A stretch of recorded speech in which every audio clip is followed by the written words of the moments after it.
Got it. It's time for episode 131 of Find Music. And we're heading straight to the screen share because Jim's got a list. Yeah, I do. Virtual playlist 22. Why is it 22? I don't remember. It's a little different from the other playlists. The other playlists, I usually list songs, then the album, then the year, then the duration of the song. But this time I decided to do a little bit differently just for the heck of it. And this is a local San Diego band that doesn't exist anymore called the Beat Farmers. I don't know. Have you guys heard of the Beat Farmers? I've definitely heard of them. I mean, especially when I lived down in Orange County. Great band, a lot of fun to see in concert. A lot of fun to see in concert. They formed in 1983, came out with their first album in 85, Tales of the New West. And, you know, those are my favorite songs from that album. Bigger Stone, Selfish Heart, There She Goes Again. That's the Lou Reed cover. And then 1986, I'm going to have to hang up on this one. Hold on a second. Excuse me. There we go. Van Gogh. Pretty much the same thing. This is a band that had a recipe for success, and they just stuck with it. It's a real, just a rock and roll band that got rowdy in concerts, had a lot of fun with the audience, a lot of interaction with the audience. The part-time lead singer, part-time drummer named Dan McLean, he went by the name of Country Dick Montana. Right. And during his concerts, he was absolutely famous for drinking beer and having a good time. Eventually, he resorted to, you knew that it was going to get rowdy when he came out on stage with a big trench coat on and wearing ski goggles. You know, that's when the throwing of the beer started. He would lay down on his back on the stage and put a bottle of Budweiser between his feet and drink the beer that way. He just it's almost impossible to describe. Other times he would take the microphone into the audience and get the audience to gather around him like a storyteller telling stories at a campfire. I mean, just an incredibly fun band. And if you've never seen a show at the Belly Up Tavern here in Solana Beach, it's a great place to go to see a concert. It's my favorite concert venue of all time, mostly because unless it's a seated show, it's just, I would say festival seating, but that implies that it's really big. I think the limit on audience is maybe 300, maybe.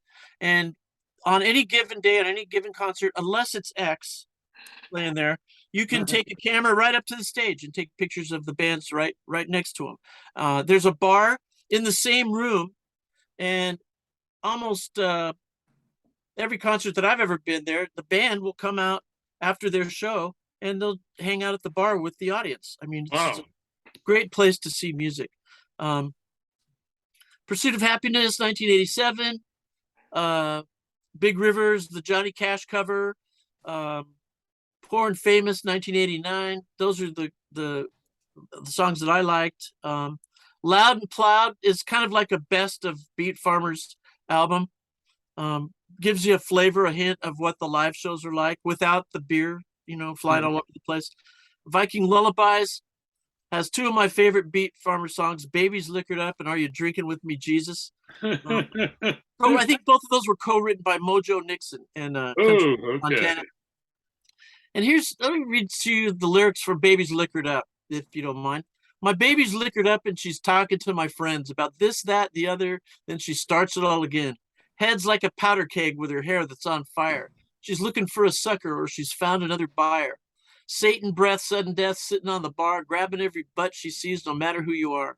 Yelling at the cops, now she's gone too far. She just blew lunch in my new car. Baby's all liquored up. My baby's all liquored up. She smiles like a reptile and her lips are razor thin. Her legs are made of jello, but her voice can rip your skin. To hide her potty mouth, she puts her skirt above her head. The whole 7th Fleet is checking out her spread. Foul gas shot glass stuck to her snout, and everybody's business don't care what it's about. Rum, gin, anything. Now it's Guinness stout. The whole club's praying that she finally passes out.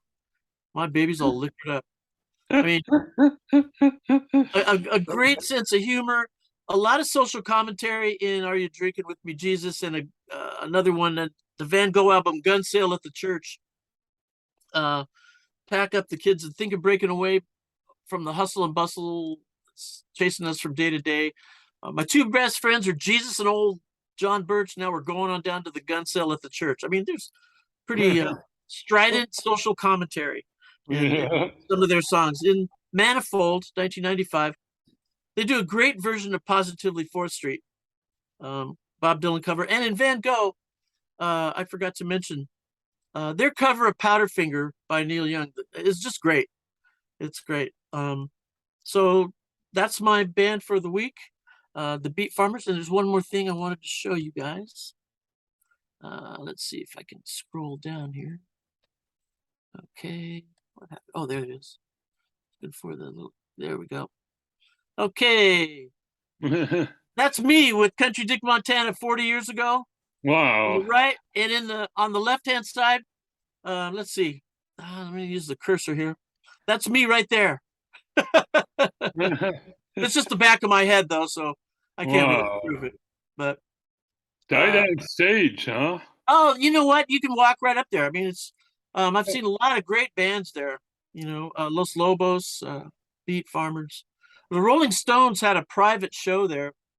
Apparently, some guy in Rancho Santa Fe wanted to celebrate his friend's birthday, and he paid what's reported to be about $250,000 to have the Rolling Stones play at this place. So, Belly Up Tavern, Salada Beach, Beat Farmers. I was just reading that Country Dick Montana died on stage. He died on stage at a concert in Vancouver in 1995. Okay. That sounds familiar. I think I heard about that. Yeah. And then one of the guitar players, Buddy Blue, he passed away also. So we're not going to see anything new from these guys in quite a while, I guess. Nope. But definitely worth checking out. Don, you often ask what, a tagline, what are they like? The San Diego Reader summed up their sound as like Bo Diddley, Creedence Clearwater, Joe South, and the Yardbirds, ham-fisted into a food processor, stuffed into a shotgun shell, and blasted into a beer keg at 3 a.m. Seems like the kind of band that Hunter S. Thompson would have liked. Yep. Wow. So there you go. That's it. Beat Farmers. Take away the screen share so we can thank you full size. There you go. You're welcome. Thank you. Oops, there we go. Is that, there you go. If you go on YouTube, there's a documentary about the band too. Okay. So, and it's good. We're still sharing here. There we. What's that? It's still screen sharing. Oh, let's take it off. Stop share. There we go. There we go. There we go. There we go. Thank you, Jim, for a band that is not only notorious, but they did some great covers. Wow. Yeah. They were on Letterman. They were on the Letterman show one time. Great performance there too. Okay. Although Country Dick behaved himself a little bit more than you would expect at a live show. Thank you again, Jim. You're welcome. Thank you.